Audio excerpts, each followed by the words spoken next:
pour la République. Merci, Monsieur le Président. C'est un réel plaisir pour moi de m'adresser à vous aujourd'hui, il y a quelques semaines du sommet de la francophonie que notre pays a accueilli la dernière fois en 1991. Je m'en réjouis d'autant plus qu'avec une centaine de délégations de chefs d'État et de chefs de gouvernement, il s'agit sans doute et de loin de l'événement à dimension internationale le plus important accueilli par notre pays cette année, bien entendu après les Jeux olympiques et paralympiques. Ce sommet se déroulera en partie à la Cité internationale de la langue française qui, créée sous l'impulsion du président de la République, est un très beau et important témoignage de l'attachement que la France porte à sa langue, ou plutôt, devrais-je dire, à notre langue commune en partage, qui fonde justement un des concepts clés de la francophonie. Madame la secrétaire générale, chère Louise, j'ai eu effectivement l'honneur de vous auditionner longuement en février dernier avec mon collègue dans le cadre de la mission dont j'étais rapporteur sur l'avenir de la francophonie que j'espère présenter rapidement devant cette commission et j'en profite pour remercier le président Barrot. La langue française, effectivement, est présente, et vous l'avez rappelé, sur les 5 continents et rassemble 88 États et gouvernements au sein d'un ensemble institutionnel coordonné par la secrétaire générale. La francophonie est donc à la fois cette langue partagée, mais aussi un vaste dispositif composé de l'OIF, d'opérateurs et de différents acteurs. Toutefois, les enjeux liés à la francophonie demeurent mal connus des Français, et vous l'avez rappelé, ou du moins du grand public et de la jeunesse. Le sommet est donc, selon moi, une opportunité pour mieux promouvoir la langue française et de faire découvrir ces acteurs à notre jeunesse. Je sais qu'à côté du sommet, à proprement parler, seront organisés de nombreux événements tels que le village et un festival. Comment, selon vous, pourra-t-on embarquer ces jeunes Français dans cette grande aventure francophone ?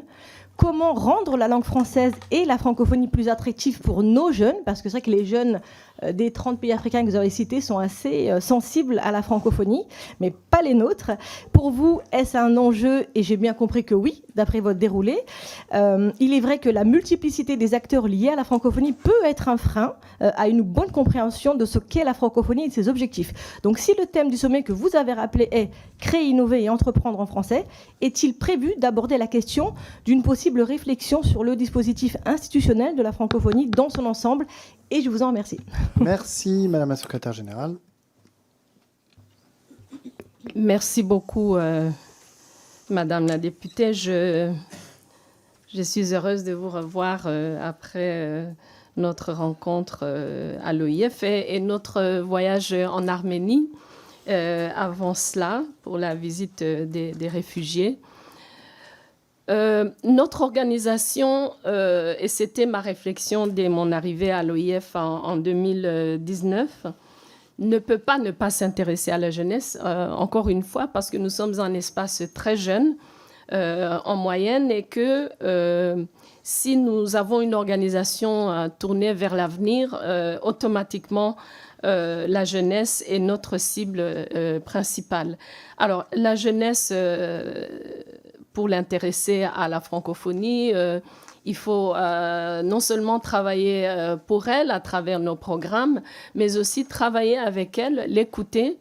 Nous avons, en 2020, au début du confinement, pendant la période de Covid, décidé de sonder les jeunes francophones du monde.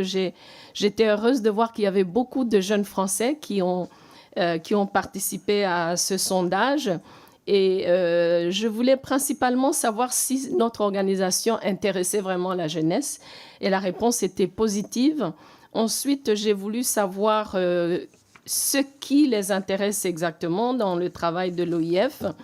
Et la grande majorité des jeunes, y compris des jeunes Français, nous ont demandé de prioriser l'emploi des jeunes, une éducation de qualité et de s'intéresser à l'environnement.